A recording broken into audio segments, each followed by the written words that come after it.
The email came in at 6:47 on a Thursday evening while I was sitting in my truck in the Home Depot parking lot, eating a gas station sandwich and trying to decide if I actually needed a new drill bit or if I'd driven 20 minutes just to avoid going home to an empty apartment. I almost closed my phone. Then I saw the subject line. Please tell me this works. No sender name I recognized. The address was a string of letters and numbers that looked like someone had set up an account in a hurry. I should have marked it spam. I should have deleted it and gone inside to look at drill bits I didn't need. Instead, I opened it. I just sent this to my business mentor's email address, or I thought I did. You're probably some random person and this is humiliating, but I've been staring at this lease agreement for 3 hours and I can't make myself sign it. I keep thinking about everything that could go wrong. I keep thinking about what my ex said when I told him about the restaurant. He said, "That's a lot of money to spend on finding out you're not good enough." I know I should ignore him. I know. But my hand won't move. Anyway, you don't know me. Forget I said anything. I read it twice. Then I sat there with my half-eaten sandwich going stale in my hand, trying to figure out what kind of person gets an email like that and does nothing. My name is Patrick Hale. I'm 31. I do residential electrical work in Columbus, Ohio, which means most of my days involve attic crawl spaces, older homeowners who apologize for their outdated panels, and a work van that smells like solder and regret. I am not a business mentor. I'm not a mentor of any kind. I once mentored a coworker's nephew through replacing an outlet, and the kid nearly failed his apprenticeship exam, so my track record is not inspiring. But I knew what it felt like to have someone's voice in your head at the exact moment you were trying to be brave. My dad used to say I had a talent for fixing things and a gift for catastrophizing everything else. He wasn't wrong. After my last relationship ended 2 years ago, slow and painful, the kind of breakup that doesn't happen all at once, but in small surrenders over many months, I'd gotten very good at keeping my life manageable. Small apartment, familiar routes, nothing on my calendar I couldn't cancel. I typed carefully, "I think you may have sent this to the wrong address." But I read it, and for what it's worth, that last thing he said to you isn't a warning. It's just something small men say when they're scared someone is about to outgrow them. I hit send before I could think better of it. 30 seconds later, my phone buzzed. Oh God. Oh no, I'm so sorry. Please pretend you never received that. I smiled at my steering wheel. Already forgot it, I wrote, although I do keep thinking about the lease agreement. Is the bread good? There was a pause. Then, what? At the restaurant. Is the bread good? That matters more than people admit. Another pause. This one longer. I was starting to think I'd miscalculated badly when the reply came through. I haven't opened yet. It's the space. I found it 6 months ago, and I've been trying to get financing and talk myself into it ever since. I'm a pastry chef. I want to open a bakery cafe. Small, just coffee and things I actually want to make. What do you actually want to make? Why are you asking me this? Because you said things I actually want to make, like there was a specific list, and you've been keeping it to yourself. The 3 dots appeared and disappeared twice. Laminated doughs, she finally wrote. Croissants, man, sfogliatelle, things that take 2 days and make people cry a little when they taste them. I know that sounds dramatic. It sounds like someone who knows exactly what she's doing. You're very kind for a stranger who got an email by accident. I'm not that kind, I wrote. I'm just honest. There's a difference. That was how it started. Her name, I learned 4 messages later, was Fiona Walsh, 34 years old. She'd been a pastry chef at a hotel restaurant downtown for 9 years, working under an executive chef who took credit for her dessert menu every quarter. Her divorce had been finalized 8 months ago. No kids. Her mentor, the one she'd meant to email, was a woman named Carol who ran a small business consulting group out of Cincinnati and apparently had a very similar email address to mine, which I found mildly cosmically suspicious. The lease was for a 900 square foot space on the east side of Columbus near a farmer's market that ran on Saturdays. The previous tenant had been a flower shop. Fiona said it still smelled faintly like eucalyptus, and she decided that was a good sign. She had until Friday to sign. That's tomorrow, I wrote. I'm aware, she replied. Hence the paralysis. I looked at my gas station sandwich. I looked at the Home Depot entrance. I looked at my phone. Do you want to keep emailing until you figure out what you're going to do? There was a pause that felt different from the others. That is both a strange offer and the only thing I actually want right now, she wrote. Yes. So I did. I sat in a Home Depot parking lot in Columbus, Ohio, and emailed a stranger through what should have been a quiet Thursday evening. I asked her how many square feet she needed for a prep station. I asked if she'd budgeted for a commercial convection oven, or if she was going to try to start with the one already in the space. She asked how I knew anything about commercial kitchen equipment. I told her I'd rewired 3 restaurant kitchens in the past 2 years and had learned more than I expected about BTU ratings and hood ventilation. You're an electrician? Residential, mostly. But I've done commercial work. So you could theoretically tell me if the electrical panel in a 1960s building near a farmer's market would support a commercial oven. I could, I wrote. Theoretically. Would you want to? I stared at that question longer than I should have. I'd need to see the panel, I wrote. That's either a yes or the most elaborate deflection I've ever received. It was a yes. I didn't say that, but it was. She wrote, my ex told me I was being reckless, that the industry had a 70% failure rate for independent restaurants in the first year, that I didn't have the business sense for it. He said the kindest thing I could do for myself was to stay where I was, keep my salary, and stop pretending I was the kind of person who did things like this. I read that twice. Then I typed, the kindest thing you could do for yourself is to stop asking someone who is threatened by to evaluate your potential. A long pause. He wasn't always like that, she wrote. I know, I wrote back.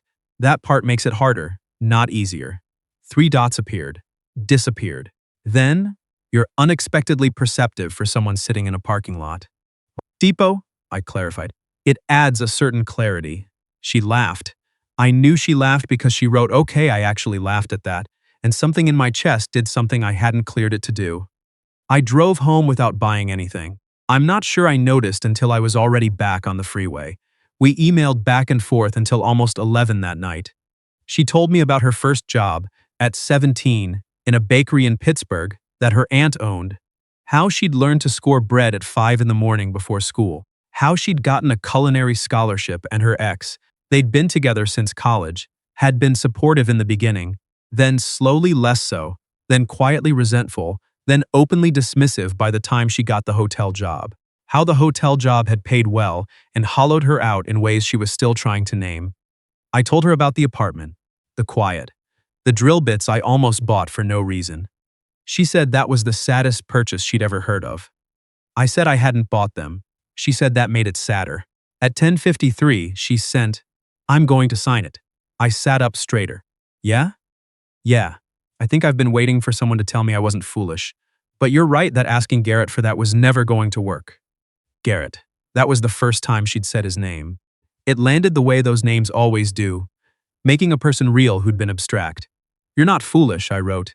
You've been ready. You've just been carrying the wrong voice around. How are you this confident about a person you've never met? I'm not confident. I'm just listening. There's a difference. A pause. I think that might be the thing I've missed most, she wrote. I didn't answer. Right away. I was sitting on my kitchen counter eating cereal because I'd forgotten to eat dinner, and something about her message made me want to be careful with my response. Then I'm glad the email went to the wrong place, I typed. She didn't reply for a few minutes. Then, me too. Good night, Patrick. I stared at my name in that message for longer than was reasonable. Good night, Fiona. The next morning, she sent one word. Signed. I smiled at my phone in the driveway of a client's house, with my tool bag in one hand and a travel mug in the other, standing in someone else's yard at 7:15 in the morning, grinning like an idiot. My coworker Dennis pulled up behind me, got out of his truck, looked at my face and said, You win something? No, I said. You look like you won something. Go look at the subpanel, I said. He went. I sent back, congratulations. The eucalyptus space is yours. We kept emailing. Not constantly. She was working doubles at the hotel while simultaneously planning a build-out, and I was in the middle of a 3-week rewire job on a 1940s colonial that kept revealing surprises behind its walls. But we'd check in most evenings. She'd send pictures of tile samples she was considering for the counter. I'd send pictures of knob and tube wiring I'd discovered behind a kitchen wall and caption them, What the previous owners didn't want you to know. She called them horror movies. I called them job security. 6 weeks in, she mentioned the panel.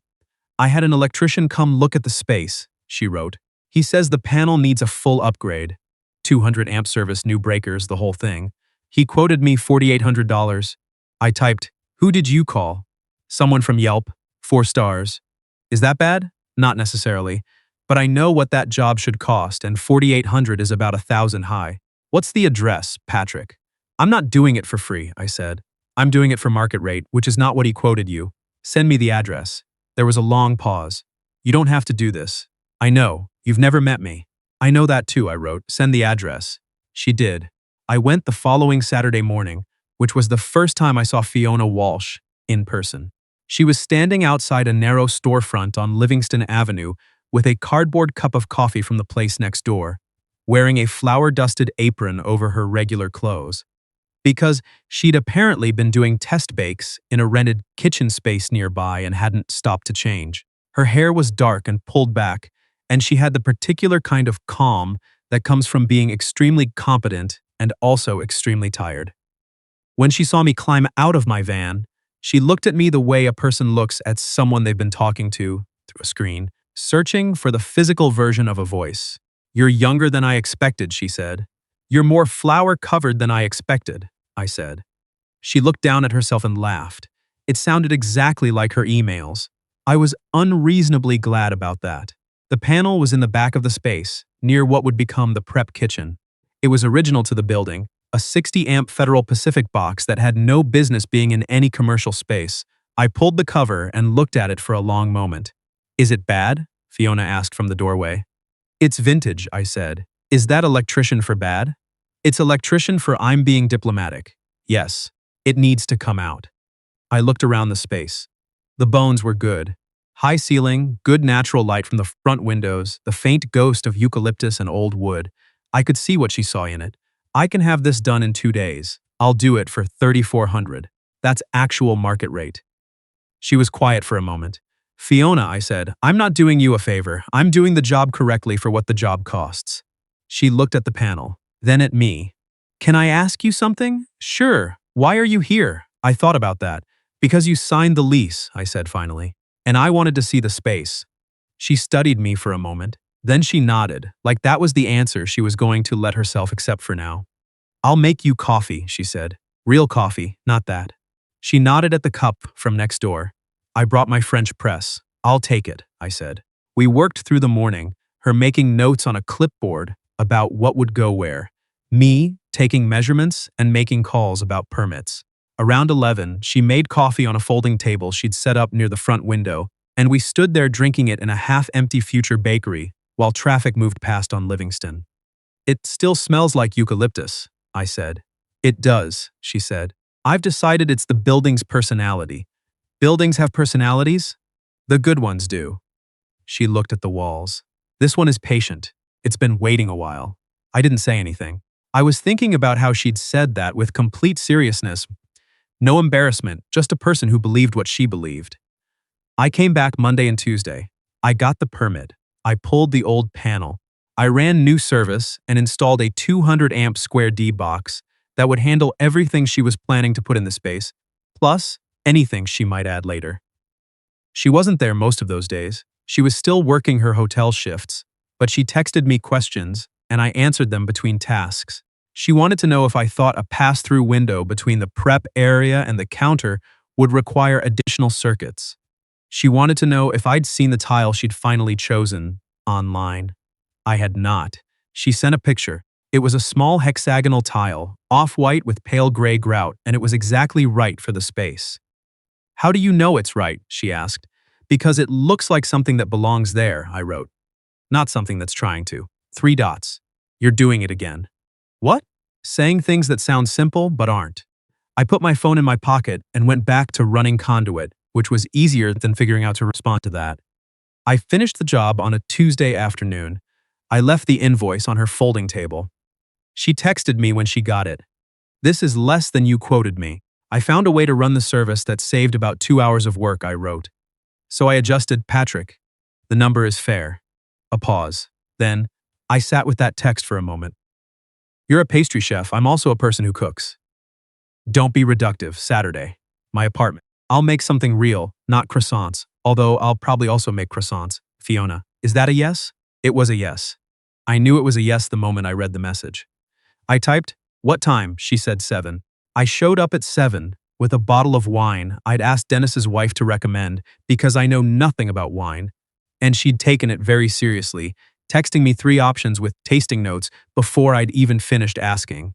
Fiona's apartment was on the second floor of a building in Clintonville, small and warm, with a kitchen that was clearly where she spent most of her time. There were cookbooks stacked on the counter, a stand mixer that had seen serious use, a shelf of spices organized in a way that suggested she'd thought carefully about it and then argued with herself about the arrangement.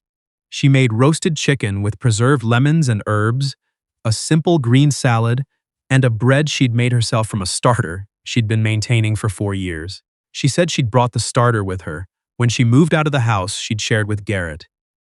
I said that was the right thing to save. She said it was the first thing she'd packed. We ate at her small kitchen table with the window cracked and the sound of the street below, and it was the most comfortable I'd felt in someone else's home in longer than I wanted to admit. "What made you reply?" she asked. "To the email. You could have just deleted it." I thought about the parking lot, the sandwich, the drill bits I hadn't bought. "I don't know," I said. "You sounded like someone who needed someone to say the right thing, and I thought maybe I knew what it was." "Did you?" "I think so," I said. "Did it work?" She tore a piece of bread. "You know it did." We moved to the couch after dinner. She showed me the layout plans she'd been working on with a designer, sketched on paper, with her own notes in the margins, arrows, and question marks, and one place where she'd written "no" in large letters next to what I gathered was a suggested color choice. I told her about the 3-week rewire job, about the house that had kept revealing old wiring behind layers of renovation, like peeling back decades all at once. "That sounds like a metaphor," she said. "It was just a house," I said. She looked at me sideways. "Sure." Around 10, the conversation shifted in the way it does when the evening has been good, and neither person wants it to end, but the reasonable hour is passing. She got quiet in a way that felt like she was deciding something. "Can I ask you about Garrett?" she said. "You can ask me anything. I'm not still in love with him," she said carefully. "I want to be clear about that. But I spent a long time letting his voice be the loudest one in my head. And even now, when things are good, when I signed the lease, when the permit came through, when the tile arrived last week and it looked exactly right, there's still a moment where I hear him, saying it won't work, saying I'm not the kind of person." She looked at her hands. "I just wanted you to know that's something I'm still working on." "I know," I said. She looked up. "Not because there's anything wrong with you," I said. "It just takes time to unlearn the voice of someone who convinced you to make yourself smaller. That's not weakness. It's just how that works." She was quiet for a moment.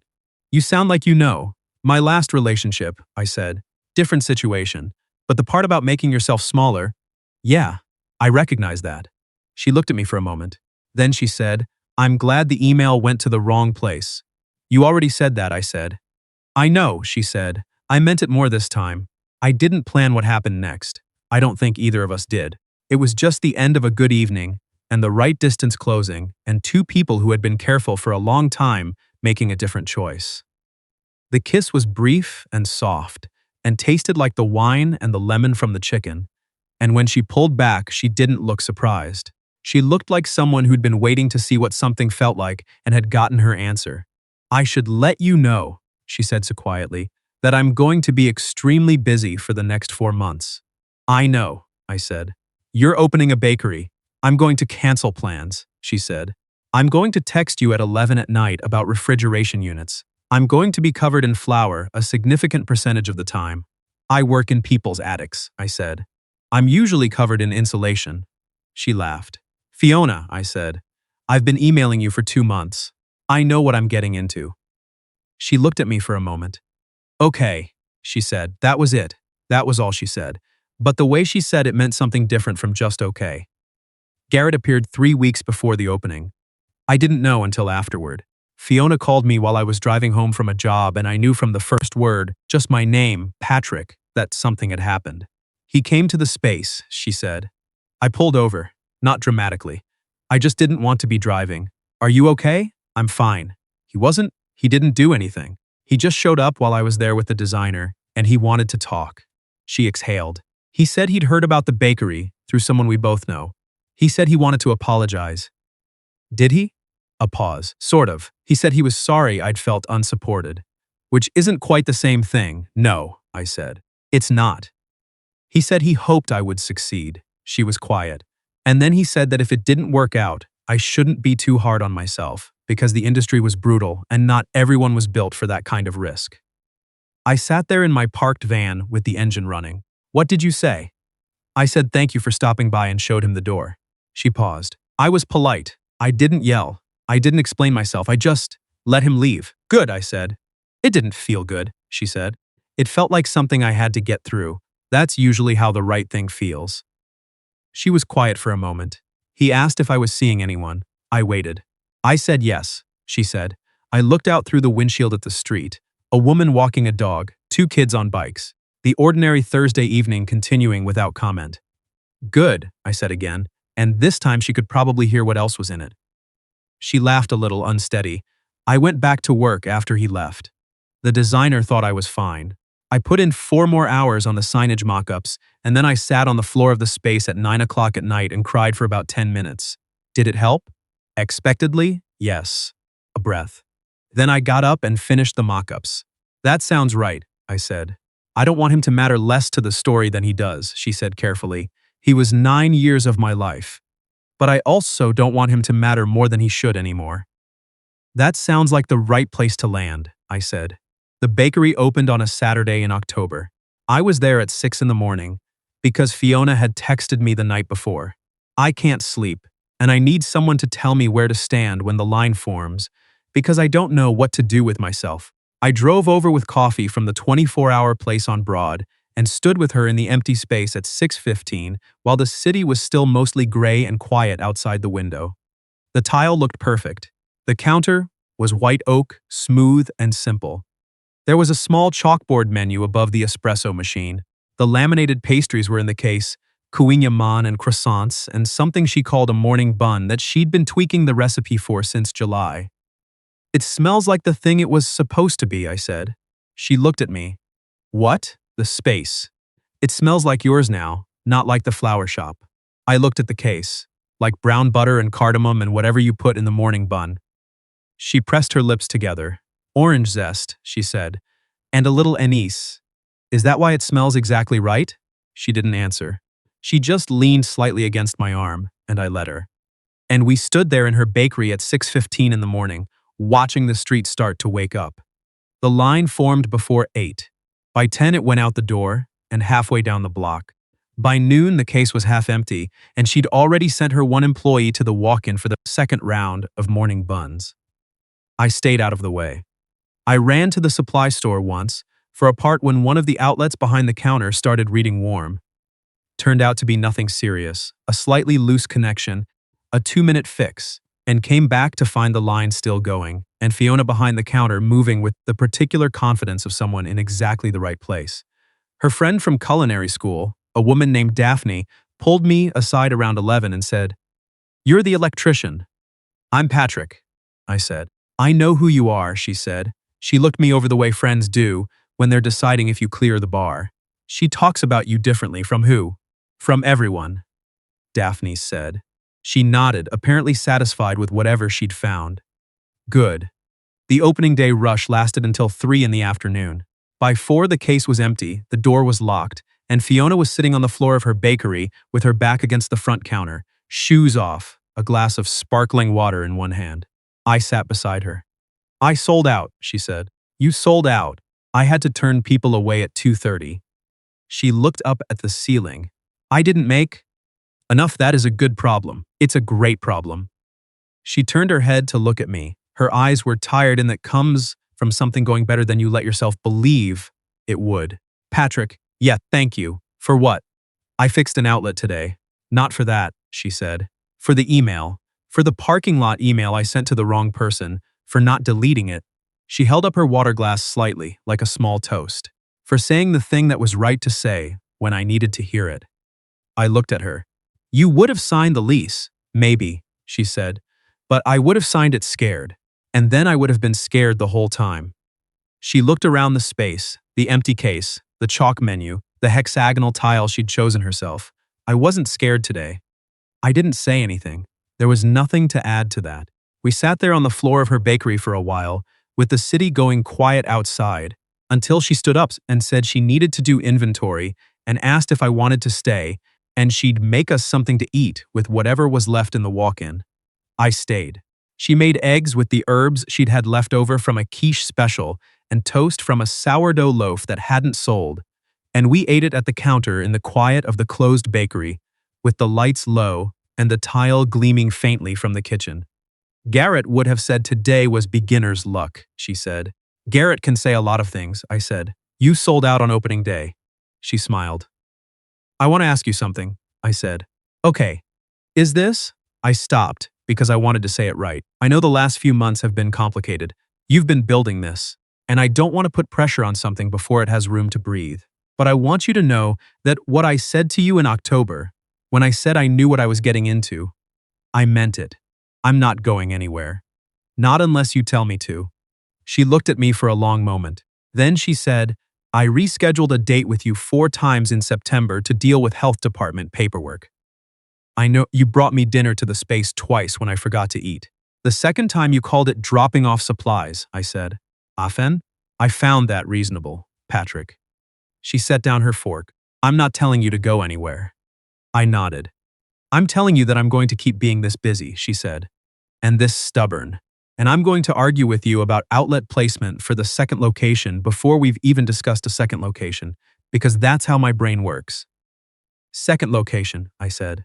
Hypothetically, Fiona, I said. I install electrical panels for a living. I am extremely used to working around someone else's plans. She laughed, a real laugh, the kind she'd described in that first email, the kind I'd grown addicted to over the course of a year, and reached across the counter and covered my hand with hers. That was 2 years ago. The bakery now has a second location. She was right about arguing over the outlet placement. She was also right that she'd known what she wanted from the beginning and just needed the paperwork to catch up. Daphne manages the Clintonville location now. Fiona runs the new one on 5th, which is slightly bigger, and has a window counter where people can watch the laminating process, which she'd wanted since the beginning, and nobody had been able to talk her out of. I still do residential work, though I've taken on a few more commercial clients.